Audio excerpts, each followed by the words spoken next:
Essa noite nós temos a oportunidade de olhar para um aspecto muito importante daquilo que temos orado e perseguido enquanto comunidade, para o futuro da nossa comunidade. Falo aqui da nossa visão de futuro, a visão de futuro da Igreja Batista Fonte, especialmente no que diz respeito à vida relacional com Deus. Isso é, a nossa comunhão individual e coletiva com o Senhor. É isso que nós queremos para essa igreja. E orando por isso, perseguindo isso, nossa visão enquanto igreja é sermos um povo que considere Deus o centro, a autoridade e a razão da vida. Cultive afeição e devoção autênticas a Deus. Exale comunhão pessoal com Deus em oração e adoração. Reconheça Deus como Pai, Senhor, a quem ama, reverencia e serve. Viva com desafios de fé e oração, conforme as possibilidades de Deus e sua graça.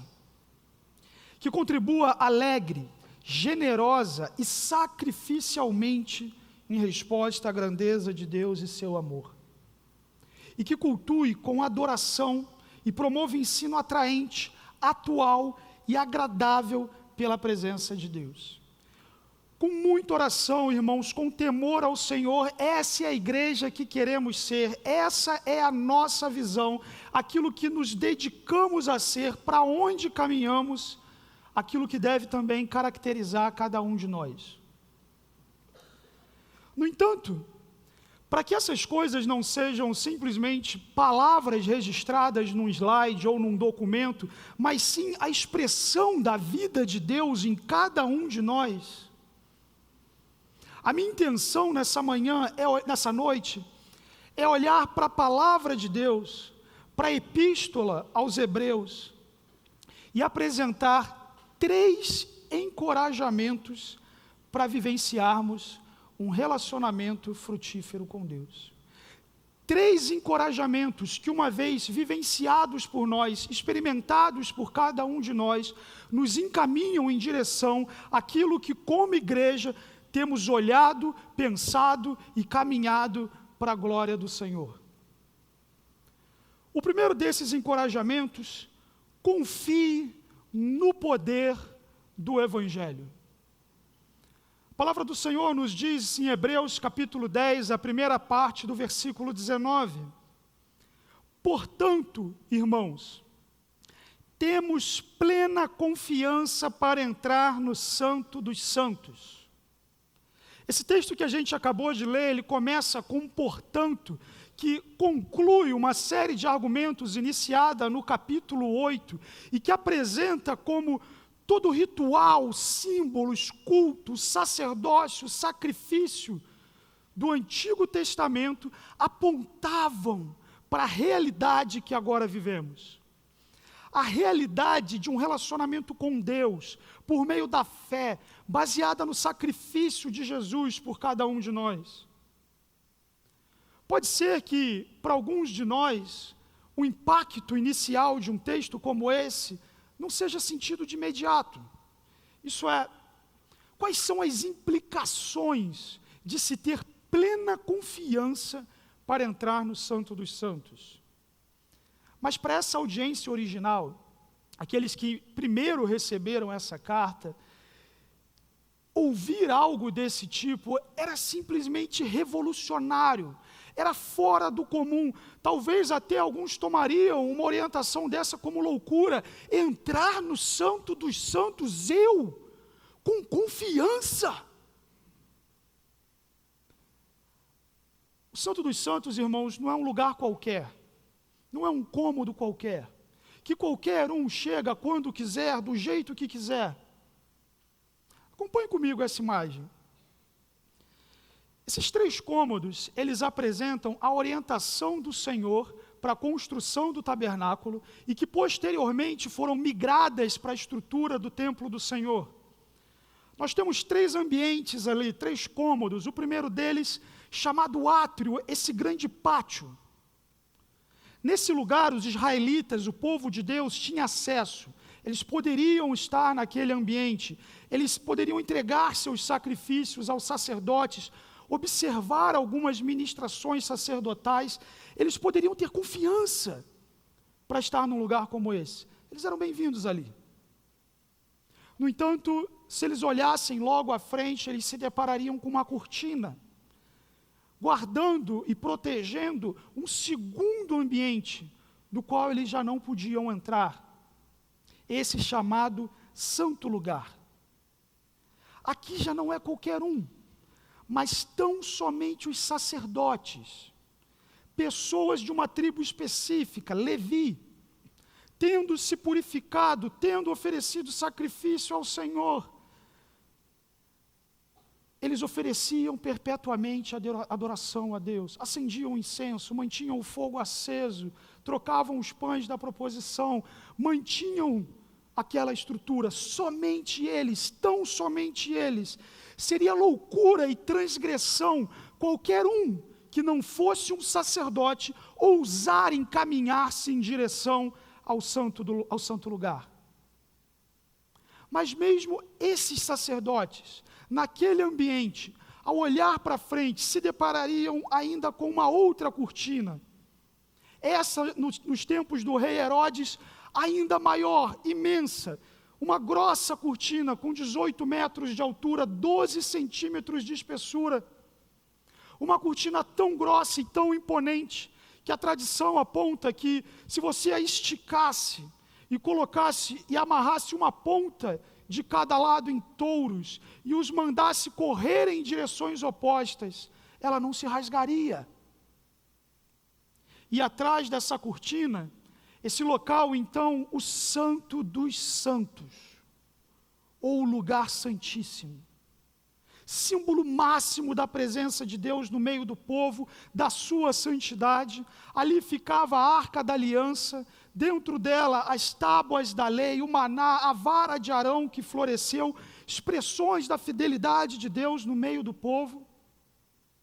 E nesse lugar, uma única vez por ano, uma pessoa específica, o sumo sacerdote do povo, numa data específica, no dia da expiação, tendo se purificado, tendo vestido uma indumentária própria, ele entrava naquele lugar, portando o sangue do sacrifício, e oferecia como expiação pelos pecados do povo. Tamanha, irmãos, a glória do Senhor, tamanha a santidade do Senhor e a imensidão da nossa pecaminosidade. Qualquer um que ousasse violar a santidade desse lugar, que ousasse adentrar esse lugar, fora das condições que o Senhor estabeleceu, seu fim era certo, seria fulminado, morto, ante a presença do Senhor. Mas agora o autor de Hebreus, ele olha para o povo de Deus e declara: não é mais o sumo sacerdote, não é mais o povo dessa tribo, não é mais essa pessoa nessa data, mas entrem com confiança nos santos dos santos. Entrem nesse lugar com confiança, desfrutem do acesso da presença de Deus, compareçam perante ao Senhor, mas não de qualquer jeito, não do seu jeito. O texto segue, versículos 19 a 21. Pelo sangue de Jesus, por um novo e vivo caminho que Ele nos abriu por meio do véu, isso é, do seu corpo. Temos, pois, um grande sacerdote sobre a casa de Deus. O autor de Hebreus declara que o Senhor estabeleceu um acesso definitivo pela sua presença, e esse acesso se dá através do sangue de Jesus, não de bodes, não de animais, mas pelo sangue do Filho unigênito de Deus, por meio do seu corpo humilhado por nós, por sua vida, por sua morte, por sua ressurreição, pelo poder do seu evangelho, temos acesso à presença de Deus. Não morreremos ante a santidade de Deus. Podemos ter confiança no poder do evangelho, confiança naquilo que Deus fez, não em nós mesmos, mas no fato de que, como o autor de Hebreus declara, temos um grande sacerdote sobre a casa de Deus. Sacerdote, irmãos, que diferente de todos os sumos sacerdotes anteriores, adentrou aquele local, adentrou o Santo dos Santos, não portando sangue de animais oferecidos por sacrifício, mas sim entregando o seu próprio sangue como expiação pelos pecados do povo, oferecendo-se a si mesmo como sacrifício definitivo, santo, perfeito pelos nossos pecados. A palavra de Deus nos diz em Hebreus capítulo 9, versos 11 e 12. Quando Cristo veio como sumo sacerdote dos benefícios agora presentes, ele adentrou o maior e mais perfeito tabernáculo, não feito pelo homem, isso é, não pertencente a essa criação, não por meio do sangue de bodes e novilhos, mas pelo seu próprio sangue, ele entrou no Santo dos Santos, uma vez por todas, e obteve eterna redenção. De uma vez por todas. O justo pelos injustos, o santo pelos pecadores, nosso grande sumo sacerdote nos garantiu acesso à presença de Deus. No momento da sua morte, da morte do Senhor Jesus, há um evento profundamente singular, logo quando ele entrega o seu espírito ao Senhor. O Evangelho de Mateus o relata, assim diz a palavra de Deus. Naquele momento, o véu do santuário rasgou-se em duas partes, de alto a baixo. A terra tremeu, as rochas se partiram. Aquela morte, irmãos, aquela morte rasgou e dividiu muito mais do que o véu. Ela rasgou e dividiu a história, a nossa história. Essa morte nos deu vida, essa morte descortinou o lugar santíssimo e nos concedeu o acesso à presença de Deus. Rasgado esse véu, fomos reconciliados com Deus por sua graça. O preço foi pago, o sacrifício aceito. Se você crê em Cristo como seu Salvador, nosso sacerdote, temos confiança para entrar no Santo dos Santos. Nos encorajamos no poder do Evangelho, somos encorajados a adentrar esse lugar com confiança, a adentrar a presença do Senhor com confiança pelos méritos do Senhor Jesus. Olhamos para a nossa visão de futuro enquanto igreja, olhamos para onde desejamos nos encaminhar em comunhão com Deus, mas qualquer desejo de conhecer ao Senhor, de desfrutar de um relacionamento com Deus, precisa necessariamente passar por aqui. Qualquer visão de sermos uma igreja relacionada ao Senhor precisa passar por aqui. Precisa passar por essa cruz, por essa morte, por esse evangelho, por essa ressurreição. Ou somos um povo convertido pelo poder do evangelho, ou não existe diante de nós qualquer esperança de um relacionamento com Deus e de desfrute da sua presença. Mas se você já é um filho, uma filha de Deus, entenda, o Evangelho do Senhor te concede a possibilidade de viver uma vida com Deus, de paz com Deus, de relacionamento pessoal com o Senhor, de acesso ao Santo dos Santos com confiança, de desfrute da sua presença, do seu cuidado, do seu amor, do seu zelo, da sua provisão. Não existem mais sacerdotes para fazer isso por você. Pela morte e ressurreição de Jesus, você pode comparecer diante de Deus, você deve comparecer diante de Deus. Nosso Senhor não está irado contra você, Ele não é seu inimigo, seus pecados foram perdoados. Confie no poder do Evangelho, pelo sangue de Cristo você tem acesso a Deus. O primeiro encorajamento, irmãos, para que nossa igreja caminhe em direção a essa visão de sermos uma igreja que desfruta do Senhor, é entendermos que precisamos passar pelo Evangelho e, uma vez nele, confiarmos no seu poder, confiarmos que através do poder da morte e ressurreição de Jesus, desfrutamos de acesso à presença do nosso Deus. Mas há ainda, irmãos, um segundo encorajamento para vivenciarmos um relacionamento frutífero com Deus, e esse é: aproxime-se de Deus. Tendo em vista essa realidade, tendo em vista que esse acesso foi descortinado diante de nós, tendo em vista que pelo poder do Evangelho desfrutamos da presença de Deus, aproxime-se de Deus. Segundo encorajamento, irmãos, para caminharmos a uma vida frutífera com o Senhor, aproxime-se de Deus. A palavra de Deus nos diz na primeira parte do verso 22, sendo assim, aproximemo-nos de Deus com um coração sincero e com plena convicção de fé. Uma vez que fomos salvos, que temos acesso a Deus, a palavra do Senhor agora nos encoraja a nos aproximarmos de Deus, com coração sincero, com convicção de fé, prosseguindo em amar ao Senhor, em testemunhar da sua bondade, nos maravilhando nos seus atributos, conhecendo a sua palavra. Tendo conhecido ao Senhor, a Bíblia nos exorta: conheça mais ao Senhor. Pense aqui na figura de um homem caminhando por um deserto, já desfalecendo, sedento, certo da sua morte iminente, sem qualquer esperança para a situação em que se encontra. E caminhando por esse deserto, ele olha para o chão e vê um pequeno filete de água, uma água jorrando, água que sacia a sua sede. Mas aquilo o alcança de uma forma tão poderosa, que ele se lança sobre aquela água, e ele começa a cavar, e ele cava, e quanto mais ele cava, mais água ele descobre, e mais ele bebe, mais ele cava. Isso se torna algo tão importante que a vida dele se significa em torno disso. E cavando, e bebendo.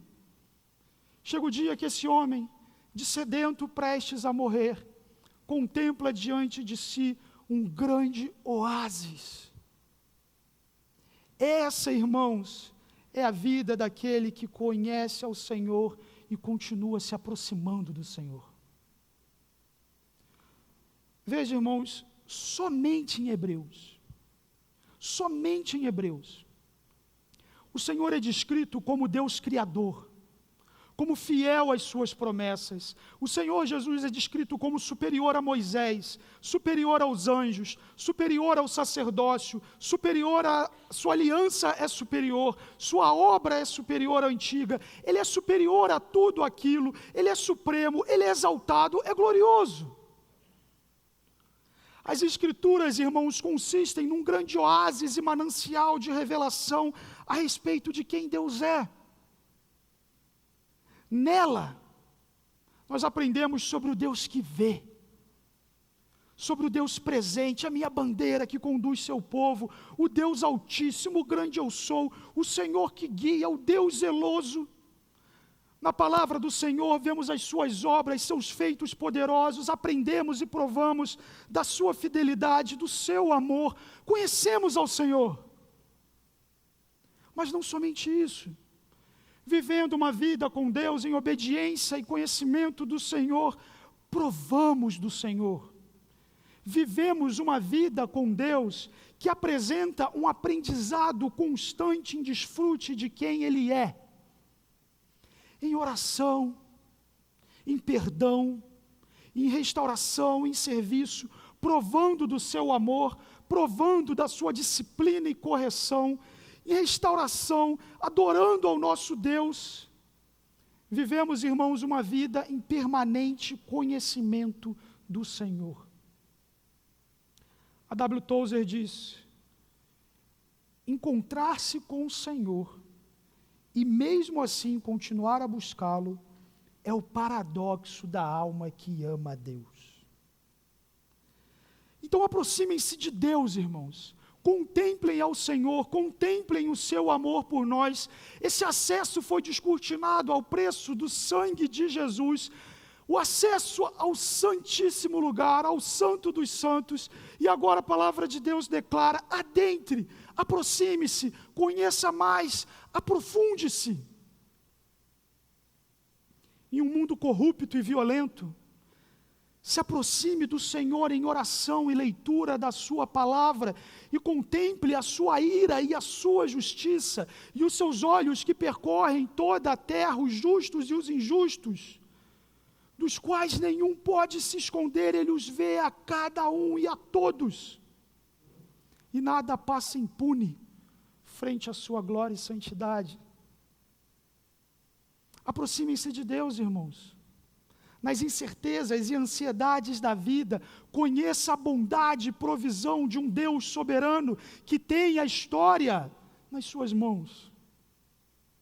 Aproximem-se de Deus, irmãos, e olhem para a sua palavra e vejam a sabedoria que clama pelas ruas, buscando quem a ouça e viva de acordo com a sabedoria de Deus. Aproximem-se de Deus, irmãos, e na palavra do Senhor descubra o Pai que procura adoradores que o adorem em espírito e em verdade, e sejam encontrados por Ele em adoração sincera pelo poder do Evangelho. Contemplem sua graça, contemplem seu mistério, contemplem seu poder, contemplem sua obra, se aproximem do Senhor. Conhecê-lo é o começo, mas há um Deus imenso e majestoso a ser conhecido. E conhecendo ao Senhor, você descobrirá que não existe delícia nesse mundo superior a desfrutar de uma vida de intimidade com Deus. Seus hobbies não são melhores do que isso. Seu trabalho não é melhor do que isso. Seus talentos não são melhores do que isso. Seus relacionamentos não são melhores do que isso. Se aprofundando no conhecimento do Senhor, se aproximando do Senhor, você perceberá que nele as delícias do mundo ganham o seu sentido verdadeiro. E nele a nossa existência se encontra em algo superior a absolutamente tudo isso. O texto segue, a Bíblia diz, parte final do verso 22, tendo os corações aspergidos para nos purificar de uma consciência culpada e tendo os nossos corpos lavados com água pura. A Bíblia apresenta dois momentos dessa aproximação. Em um primeiro momento, um coração que é aspergido para nos purificar da consciência culpada. Esse coração que atravessou uma transformação interior provocada pela conversão. O novo nascimento, a regeneração, o ser alguém em uma nova condição diante de Deus. Eu me aproximo do Senhor, sim, mas não como antes, tateando no escuro, tentando encontrá-lo, errando e caindo, sem saber quem Ele é, mas tocando e dizendo, será, não será? Mas sim, eu me aproximo dEle como alguém cujo coração foi transformado, a consciência purificada, as luzes foram acesas e agora eu vejo o reino de Deus. E essa transformação interior, ela se desdobra em atos exteriores de justiça. A Bíblia fala, tendo o corpo lavado com água pura. Toda essa linguagem, irmãos, do verso 22, evoca a série de procedimentos de purificação que um sacerdote tinha que fazer. E agora a Bíblia diz que Deus nos purificou pela sua graça, e uma vez que fomos purificados, estamos agora sendo purificados. Não somente o nosso interior foi transformado, mas glorificamos ao Senhor por meio do nosso corpo, das nossas obras e atitudes, nos diversos contextos que o Senhor nos tem permitido viver. Trabalho, família, estudo, onde estiver, seu corpo deve expressar a pureza do coração que você recebeu do Senhor. E nesses contextos, nas tensões da vida, a Bíblia declara, Verso 23. Apeguemo-nos com firmeza à esperança que professamos, pois aquele que prometeu é fiel.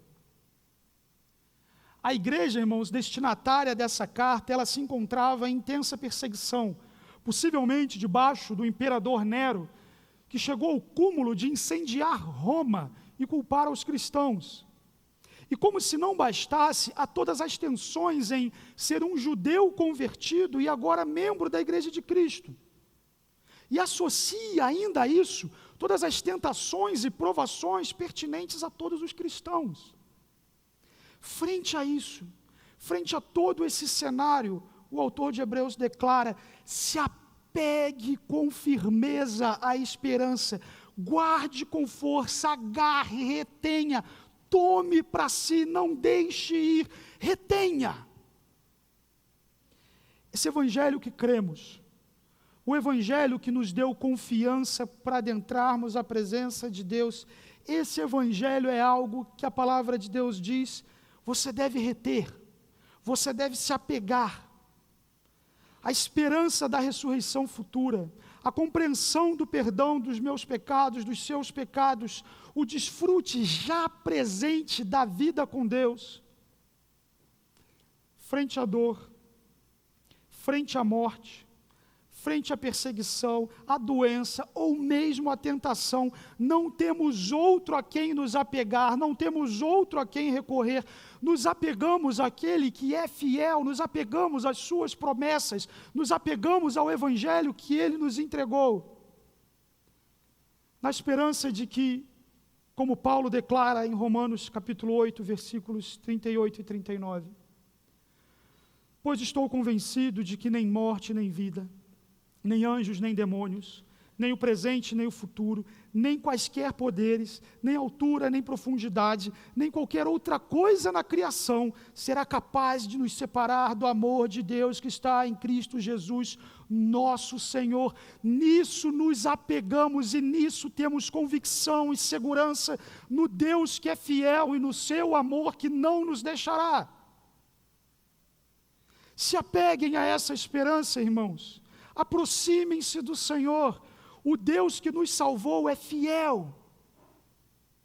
E se somos encorajados a confiar no poder do Evangelho, e se confiantes no poder desse Evangelho, somos encorajados a nos aproximarmos de Deus, há ainda um terceiro encorajamento para vivenciarmos um relacionamento frutífero com Deus, um terceiro encorajamento que é imperativo ser vivenciado por nossa comunidade, nos termos de nossa visão de futuro e do que queremos ser enquanto igreja, e esse é: desfrute do corpo de Cristo.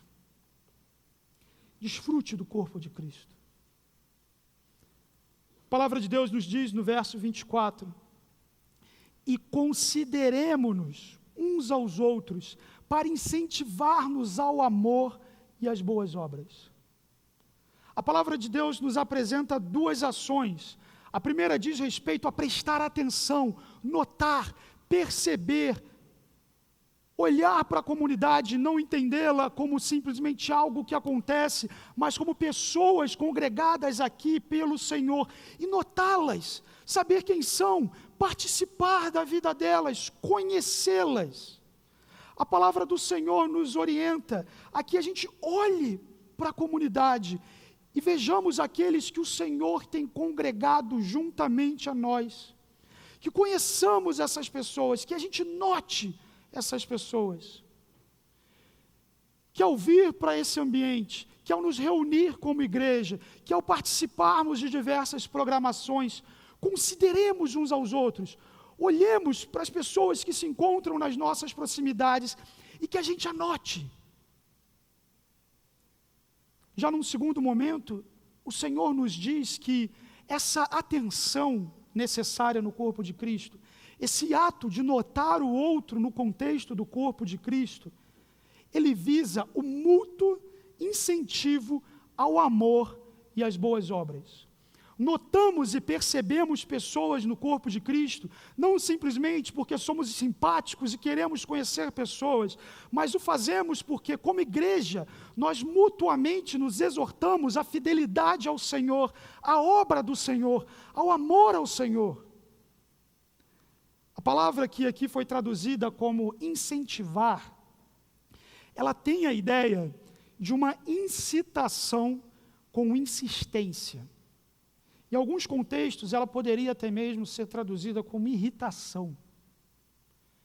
Pense naquela imagem, talvez seu filho ou neto, certamente já tenha feito isso. Ele quer alguma coisa, e ele chega para você e diz, ei, ali, me dá. Ou, vamos. A gente pode. Alguém que aponta para uma realidade, apresenta aquela realidade, insiste naquela realidade, incentiva aquela realidade continuamente, ininterruptamente. Uma incitação constante ao amor e às boas obras. A imagem, irmãos, é de alguém que está preocupado com o outro no contexto do corpo de Cristo e que então está constantemente o estimulando ao amor e às boas obras, que apresenta a essa pessoa oportunidades de serviço, que juntos e mutuamente se encorajam na dedicação à obra do Senhor. O texto segue, verso 25, a palavra de Deus diz, não deixemos de nos reunir como igreja, segundo o costume de alguns, mas encorajemo-nos uns aos outros.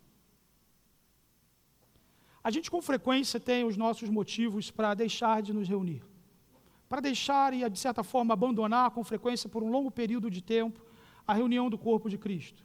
Você talvez pudesse elencar os seus motivos. É possível que alguns de nós diria que essa turma, que os leitores originais de Hebreus, tinha uma excelente justificativa para não se reunirem como igreja.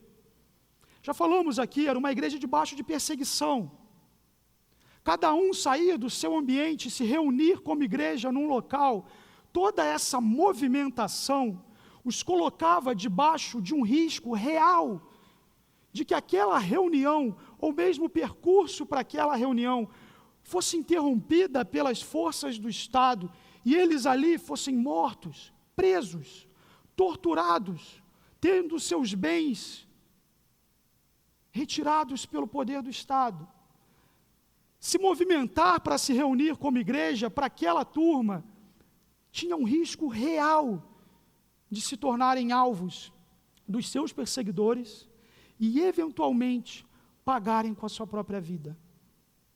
Mas veja que interessante, a orientação para a palavra de Deus, mesmo para esses cristãos, é de que não deixem de se reunir como igreja. Não deixem de se reunir como igreja. O que isso nos ensina, irmãos? Isso nos ensina que o valor da nossa reunião como igreja, em adoração ao Senhor comunitária, em proclamação do Evangelho, em edificação dos crentes, o valor da nossa reunião como corpo de Cristo é superior ao risco de perder a própria vida nesse processo. Eu não sei qual o valor do culto para você, mas esse é o valor que a palavra de Deus dá. O valor de nos reunirmos como igreja é superior ao risco de, nesse processo, se tornar alvo de perseguição. E justamente em contraste com isso, justamente em contraste com o desincentivo de se reunir como igreja, reunir-se como igreja aparece como a direção do Senhor para o mútuo encorajamento daqueles cristãos debaixo de perseguição em adoração e glória de Deus. Em qualquer cenário,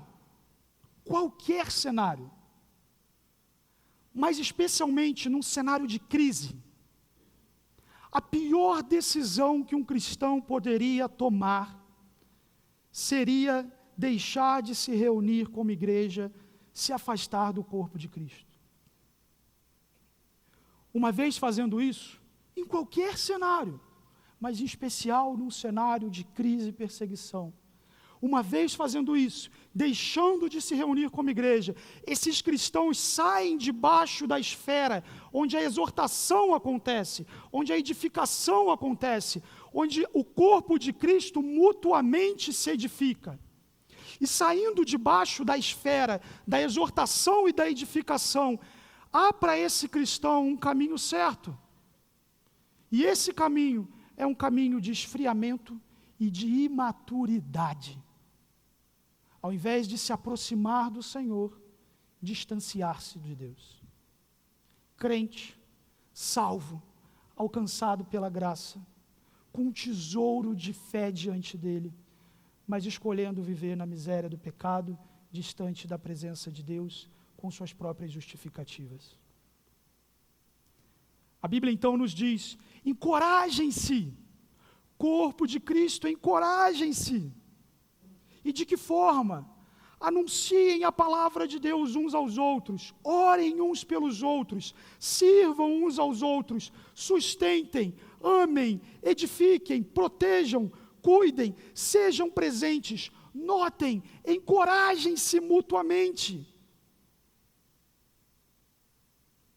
Essa, irmãos, é uma expressão poderosa do que Cristo fez por nós. Nós não fomos salvos e deixados ao léu, sozinhos para andar por aí.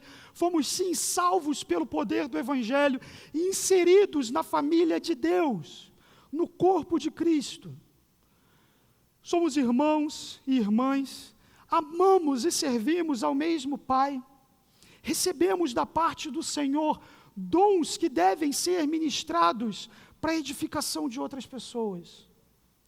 Adoramos ao mesmo Deus em espírito, em verdade, edificamos aos crentes, proclamamos a salvação do nosso Deus, juntos partimos o pão, bebemos o cálice, como fizemos na manhã de hoje, anunciamos a volta de Cristo, somos igreja, irmãos. Nós não somos uma mera programação dominical, nós não somos um evento social, não somos um mero CNPJ, somos família de Deus. E como tal, nós temos propósito nesse mundo, nós temos missão, e isso em comunidade. Thomas Kelly declara a respeito da comunhão na igreja: sabemos que essas pessoas estão conosco, dedicando suas vidas e as nossas a Deus, e se abrindo conosco, em constante e humilde obediência a Ele. É como se os limites do nosso eu estivessem ampliados, como se estivéssemos neles e como se eles estivessem em nós. Sua força dada a eles por Deus se torna a nossa força, nossa alegria dada a nós por Deus se torna a alegria deles. E tudo isso, irmãos, toda essa realidade de encorajamento, todos os desafios de fé que temos da parte do Senhor para a nossa vida enquanto corpo de Cristo, tendo em mente o que diz o final do verso 25. Ainda mais quando vocês veem que se aproxima o dia. Que dia? O dia do retorno glorioso do nosso Senhor. O dia do juízo de toda a maldade e corrupção, o dia da nossa redenção final, quando habitaremos com o Senhor, o dia em que as nossas lágrimas serão enxugadas, o grande dia do nosso Deus. Você tem uma vida inteira diante de você, e com ela você pode construir um castelo de areia que vai ser levado pelo primeiro vento ou maré, ou você pode construir um tesouro nos céus para a glória de Deus. Quando olhamos que o dia se aproxima, irmãos, seja a vinda gloriosa do nosso Senhor ou a nossa ida até Ele, somos encorajados a usar as nossas vidas, nossos bens, nossos talentos, nossos recursos para a edificação da sua igreja, para o progresso do seu reino. O Senhor vem, e com Ele o seu juízo, o seu justo juízo, sua recompensa, seu galardão. Como o Senhor Jesus diz em Apocalipse, capítulo 22, versos 12 e 13. Eis que venho em breve, a minha recompensa está comigo, e eu retribuirei a cada um de acordo com o que fez. Eu sou o alfa e o ômega, o primeiro e o último, o princípio e o fim. O Senhor vem, irmãos. Entendam, os mais frutíferos cristãos de todas as gerações tinham em comum uma mesma característica. As suas prioridades não se encontravam meramente nesse mundo. Seus olhos olhavam para algo superior, para a glória eterna, o retorno do nosso Senhor, seu juízo e sua recompensa. Somos então, irmãos, chamados a viver um estilo de vida que encarne a realidade do retorno glorioso do nosso Senhor, como igreja, nos encorajando à obediência e ao amor ao Senhor no contexto da família da fé. No entanto, me permita dizer, você não vai provar disso, desse amor, dessa coragem, desse consolo, dessa mútua ministração. Você não vai comer desse fruto, nem beber dessa vida que flui do corpo de Cristo, se a sua experiência com essa comunidade for meramente o consumo de uma programação dominical. Agora, se quando você estiver aqui aos domingos, a sua intenção é adorar ao Senhor, seu foco é comunitariamente adorarmos ao Senhor, sua atitude for de se debruçar sobre a palavra de Deus, ouvir e obedecer a proclamação da palavra do Senhor através desse púlpito, então, irmãos, esse mútuo encorajamento começa a acontecer. Mas não pare por aqui, se o Senhor te salvou e te concedeu esse corpo como igreja local, assuma um compromisso com essa igreja. Sua membresia, seja por batismo ou outras vias, não permita que os anos se passem, e você se acostume com a realidade de simplesmente ser alguém que vem, mas que não se envolve, que não serve, que não contribui, que não entregue nem recebe, que não serve. E além do culto e da membresia, o Senhor tem concedido a você dons, necessidades da comunidade que devem ser supridas por aquilo que o Senhor tem concedido a você. Então sirva, ore, ensine, evangelize, cuide, expresse o que o Espírito de Deus te concedeu e fazendo isso, desfrute dos dons que Ele concedeu a outras pessoas. Porque soberanamente o Senhor, no pastoreio da sua igreja, estabeleceu que algumas das suas necessidades espirituais só seriam supridas através da vida de outras pessoas. E isso deve nos fazer humildes. Conheça esse corpo, irmãos. Veja o que Deus está fazendo no Brasil, no mundo. Se envolva com o ministério de missões. Supra e conheça os nossos irmãos em necessidades. Eles estão entre nós. Conheça o ministério de promoção social. Cresça em conhecimento do Senhor, procure um discipulado, pessoas que vão caminhar juntamente com você e te ensinar a obedecer a Jesus. Cresça em comunhão, procure uma coinonia, um grupo familiar, onde você possa semanalmente compartilhar sua vida com outras pessoas. Irmãos, a multiforme graça de Deus tem atuado na nossa comunidade de uma forma tão poderosa e singular, de modo que não faltam oportunidades para que os seus dons sejam exercidos e para que você desfrute do que o Senhor está fazendo através da vida de outras pessoas.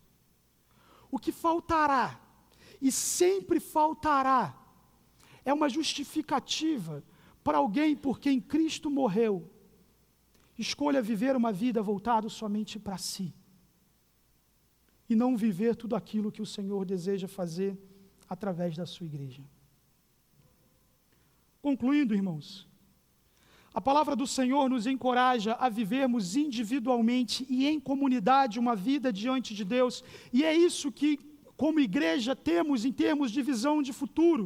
É isso que queremos.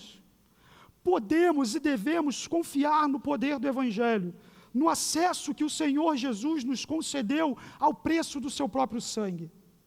Pelos méritos de Jesus, somos encorajados a nos aproximarmos de Deus e a experimentarmos um relacionamento pessoal com o Senhor. E por fim, irmãos, A fé não consiste numa experiência individualista. Somos encorajados a desfrutar como corpo de Cristo e juntos, como igreja, nos edificarmos mutuamente para a glória do Senhor. Quero deixar um desafio final. No seu boletim se encontra um pequeno encarte, uma filipeta.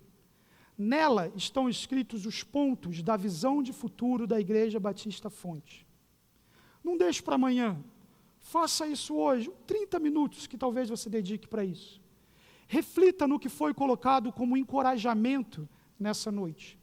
Leia os tópicos dessa visão de futuro e considere a sua vida em relação a isso. Você tem andado em direção ao que essa igreja está vendo? Você tem desfrutado de um relacionamento com o Senhor?